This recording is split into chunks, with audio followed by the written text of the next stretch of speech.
এই যে লাউয়ের এখানে বেসন দিয়ে আর আলু দিয়ে গোল গোল করে নিয়েছি। এবার এর মধ্যে দেখুন একটুখানি আমি পুর দিয়ে দিচ্ছি কাজু আর বাদামের।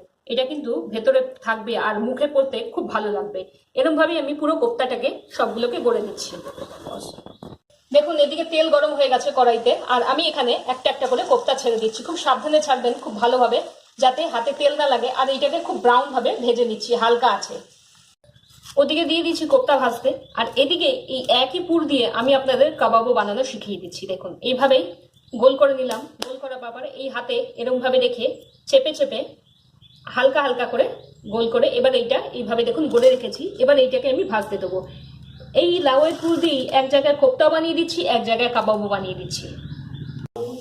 দেখুন বন্ধুরা, খুব সুন্দর লাল লাল করে এখানে আমি কোপ্তা ভেজে নিয়েছি। এবার এইটাকে আপনি যেমন ইচ্ছে গ্রেভিতে দিতে পারেন, আর এইভাবেই সুন্দর করে কোপ্তা ভেজে লাউয়ের কোপ্তা খেয়ে আমাকে জানান কেমন লাগে।